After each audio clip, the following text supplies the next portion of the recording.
અમદાવાદ શહેરના નારોલ વટવા રોડ ઉપર આવેલી ઈસનપુર પબ્લિક સ્કૂલમાં પરીક્ષા પૂર્ણ થયા બાદ બે વિદ્યાર્થીઓ વચ્ચે મારામારી થઈ હતી. ક્લાસરૂમમાં બે વિદ્યાર્થીઓના ઝઘડામાં વચ્ચે પડેલા વિદ્યાર્થીને એક વિદ્યાર્થીએ આંખમાં પરીકર મારી દેતા ગંભીર ઈજાઓ પહોંચી હતી. દિન પ્રતિદિન સ્કૂલમાં અભ્યાસ કરતા બાળકોમાં મારામારી હવે સામાન્ય બાબત બની ગઈ છે. વિદ્યાર્થીને સારવાર માટે હોસ્પિટલમાં દાખલ કરવામાં આવ્યો અને તેનું ઓપરેશન કરવામાં આવ્યું છે. વિદ્યાર્થીના પિતાએ સમગ્ર મામલે નારોલ પોલીસ સ્ટેશનમાં વિદ્યાર્થી વિરુદ્ધ પોલીસ ફરિયાદ નોંધાવી છે.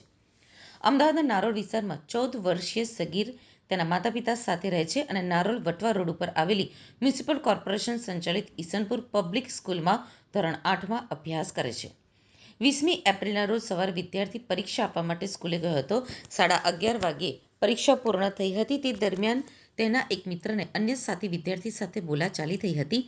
મિત્ર સાથે બોલાચાલીના ઝઘડામાં આ વિદ્યાર્થી વચ્ચે પડ્યો હતો અને બંનેને છોડાવવા ગયો હતો, જેથી ઉશ્કેરાયેલા વિદ્યાર્થીઓએ અચાનક જ તેની પાસે રહેલું પરિકર કાઢ્યું અને તેની આંખમાં મારી દીધું હતું. અમદાવાદ નગર પ્રાથમિક શિક્ષણ સમિતિના શાસનાધિકારી ડોક્ટર એલ.ડી. દેસાઈએ જણાવ્યું હતું કે ઈસનપુર પબ્લિક સ્કૂલમાં બનેલી ઘટનાને લઈને દક્ષિણ ઝોનના મદદનીશ શાસનાધિકારી 1 અને ઇન્ચાર્જ આચાર્ય લક્ષ્મીબેન શર્મા પાસે પ્રાથમિક રિપોર્ટ મંગાવ્યો હતો. ક્લાસરૂમમાં આ ઘટના બની નથી. બે વિદ્યાર્થીઓ વચ્ચે કેમ્પસની બહાર કોઈ ઝઘડો થયો હોઈ શકે છે.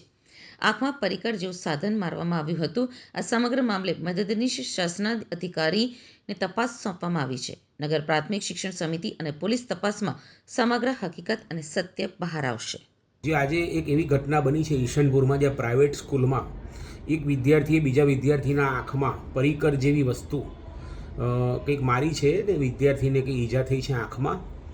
તો આ દિન પ્રતિદિન જે રીતે આ નાના કુમળા બાળકો જે 15 વર્ષથી નીચેના હોય એવા બાળકો હવે હથિયાર દ્વારા આ લગભગ અમદાવાદમાં 6 મહિનામાં ચોથો પાંચમો ઘટના બની ગઈ છે. એટલે ધીરે ધીરે જે માનસિકતા, જે ક્રૂરતા બાળકોની જે આવી રહી છે, તો ખરેખર હવે આ એક જાગૃતતા લાવવાની વસ્તુ છે.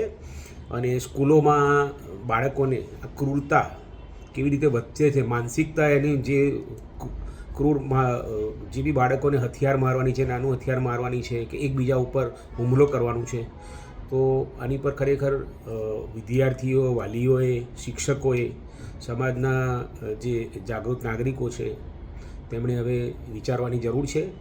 અને આની પર તાત્કાલિક સરકાર શિક્ષણમાં કંઈક ને કંઈક એવો રસ્તો કાઢે કે જેથી બાળકો નેક્સ્ટ ટાઈમ આવું ક્રૂરતાભરું એકબીજા બાળકો ઉપર એટેક કરવાનું બંધ કરે, એવી વાલી મંડળની અમારી સરકારની જોડે માંગ છે.